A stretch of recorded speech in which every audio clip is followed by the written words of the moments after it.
এভাবেই গানের সুরে সুরে প্রকাশ্যে নির্যাতন করা হচ্ছে একজনকে। এমনকি যুবকের দেহটি নিথর হয়ে গেলেও উৎসব থামেনি হত্যাকারীদের। গেল 13 আগস্ট রাতে চট্টগ্রাম নগরীর 2 নম্বর গেট এলাকায় শাহাদত নামে এই যুবকের ওপর চলে এমন অমানসিক নির্যাতন। পরে 14 তারিখ শাহাদতকে ফেলে দেয়া হয় প্রবর্তক মোড়ে মেডিকেলের পাশেই। সেখানে 5 ঘন্টা পড়ে থাকলেও তাকে নেওয়া হয়নি হাসপাতালে, যার পরিণতি অকাল মৃত্যু। সন্তানকে হারিয়ে পাগল প্রায় মা। অন্যের বাসায় কাজ করে সংসার চালান তিনি। নগরীর ফলমন্ডি এলাকার ব্রয়লার কলোনিতে স্ত্রী, বোন আর মাকে নিয়ে থাকতো শাহাদত। ওর বন্ধুরা আমাদের এখানে আসি ওকে দাওয়াত দিয়ে নিয়ে গেছে। আগের দিন নিয়ে গেছে, পরের দিন আমরা লাশ পাইছি। ঠিক আছে, পরের দিনও কি আমরা যেটুকু সাংবাদিকের কাছে মানে ফেসবুকে শুনলাম, ও নাকি বিকেল 2টার থেকে সন্ধ্যা 7টা পর্যন্ত এখানে ছিল। ওর মনে কি জাগে? ও তো মা না, ও দাঁড়িয়ে যেতে একটা মুক্তি। তাহলে এরকম মার সন্তানের কেন মারবে? এটির একটা বিচার নাই, সুস্থ বিচার নাই দুনিয়াতে। এগুলোর বিচার নাই। এগুলোর বিচার কোনখানে আছে? কোনখানে গেলে পাওয়া যাবে? এরকম কেন মারবে? এরকম মার সন্তান করে কেন গালগাই মারবে?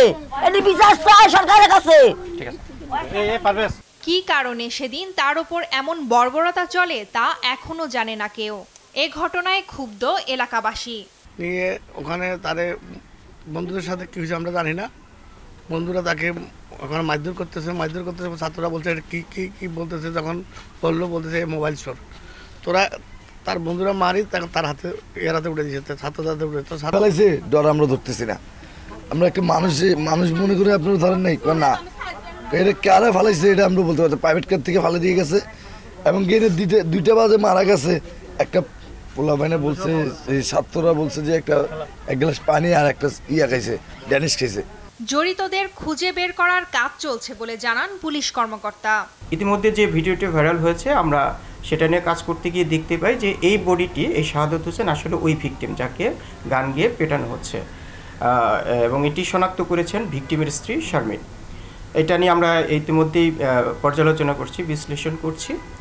এখানে এই ঘটনায় যারা জড়িত রয়েছে তাদেরকে শনাক্ত করার চেষ্টা চলছে এবং তাদেরকে অতি দ্রুতই আমরা আশাবাদী যে আইনের আওতায় নিয়ে আসতে সক্ষম হব।